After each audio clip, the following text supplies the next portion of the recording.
Le choix de Juana, épisode 54. Résumé détaillé, la historia de Juana, épisode 54. L'épisode s'ouvre avec Paula qui prend la parole devant les caméras.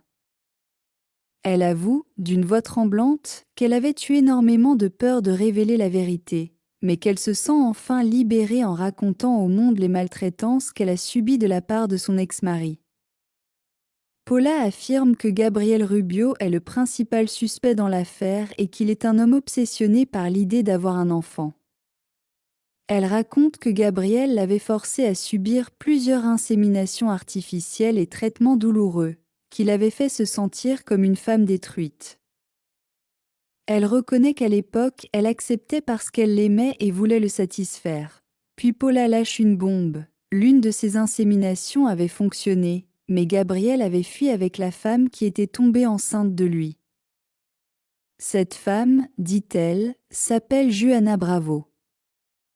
Paula ajoute même qu'elle soupçonne Juana d'être complice dans l'assassinat de Francisco de Arma. Les journalistes réagissent avec stupeur.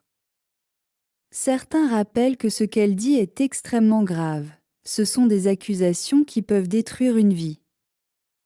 Mais Paula continue, expliquant qu'elle craint pour sa propre vie et qu'elle espère que la police les arrêtera vite. Elle insiste sur le fait qu'elle n'est qu'une victime d'un homme perturbé, qui aujourd'hui veut détruire son propre héritage familial. En parallèle, Jenny discute avec Chava. Elle lui avoue que même si elle avait promis de ne pas se déclarer, la vie est trop courte pour se taire. Elle lui confesse, les larmes aux yeux, qu'elle l'aime profondément. Elle répète plusieurs fois « Chava, je t'aime point ». Pendant ce temps, la réaction de Gabriel ne se fait pas attendre. Bouleversé par les déclarations publiques de Paula, il se met en colère et dit à Juana qu'il ne peut pas croire qu'il se soit marié avec une femme capable de salir son nom de cette manière. Il se demande comment les médias lui ont donné une telle tribune pour le détruire. Il est outré qu'on l'accuse non seulement d'être violent, mais aussi d'avoir frappé l'amant de Paula.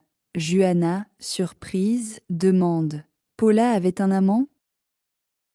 Gabriel lui explique que oui, il avait découvert cette liaison lorsqu'il avait eu la certitude que Paula avait envoyé des hommes pour agresser Juana. C'est à ce moment-là qu'il avait retrouvé Paula lors d'une séance photo, en compagnie de son amant, lui aussi mannequin. Fou de rage, il avait frappé cet homme. Juana est choquée, mais Gabriel lui avoue tout. Juana tente de le calmer. Elle prend sa main et lui dit qu'elle le connaît. Qu'elle sait qu'il n'est pas violent comme Paula le décrit. Elle promet de ne pas le laisser tomber. Elle insiste, estamos junto en esto, Gabriel. Gabriel, ému, la regarde et dit qu'il est prêt à se livrer aux autorités, mais qu'il le fera pour elle et pour l'enfant qu'elle porte. Pendant ce temps, Paula termine son interview télévisée. Elle remercie les journalistes, sous les yeux satisfaits de Rogelio Fuenmayor, qui voit en sa fille un instrument puissant contre les Rubio.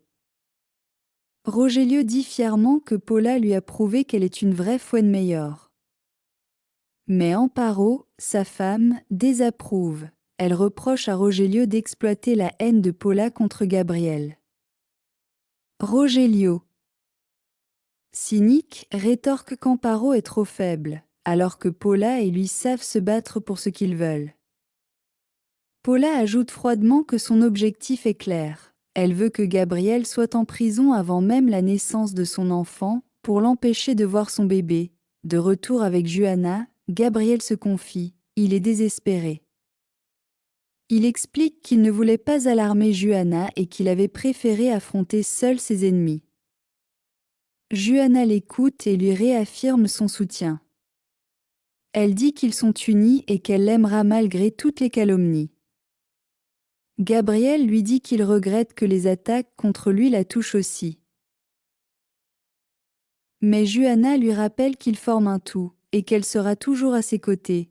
Mais Gabriel finit par dire qu'il n'y a pas d'issue, la situation est trop lourde et la seule solution est de se livrer. Juana refuse d'entendre cela, mais Gabriel insiste. Il lui demande alors une promesse solennelle. Quoi qu'il arrive, elle devra se protéger et protéger leur enfant. Juana, émue aux larmes, accepte. Elle promet de prendre soin d'elle et du bébé. Dans une autre scène, Elvira, toujours sous le choc de la mort de son fils Francisco, reçoit la visite de Rogelio et de sa fille. Rogelio lui propose de lui acheter les actions de la brasserie. Elvira, déchirée, finit par accepter, expliquant que c'était le souhait de Francisco avant de mourir. Rogelio en profite pour attiser sa haine contre Gabriel, l'accusant d'être un meurtrier dangereux. Elvira, pleine de douleur et de rage, jure qu'elle ne se reposera pas tant que Gabriel ne sera pas détruit. Mais elle craint que, même en prison, Gabriel puisse encore contrôler l'entreprise grâce à son oncle Carlos Rubio. Rogelio la rassure et lui demande de lui céder un pouvoir sur ses actions. Elvira, résignée, accepte. Pendant ce temps, Jenny et Chava partagent un moment d'intimité. Jenny lui dit qu'elle est fatiguée de souffrir, mais que depuis qu'il est entré dans sa vie, elle se sent sauvée. Elle se souvient du jour où il l'avait empêchée de se suicider et dit qu'il est devenu son héros. Elle lui avoue qu'elle ne veut plus jamais qu'il la lâche. Chava, touché, la prend dans ses bras et lui promet de rester toujours à ses côtés. L'épisode se conclut sur une atmosphère lourde et dramatique. D'un côté, Gabriel et Juana se préparent à affronter l'injustice, unis par leur amour et leur futur enfant.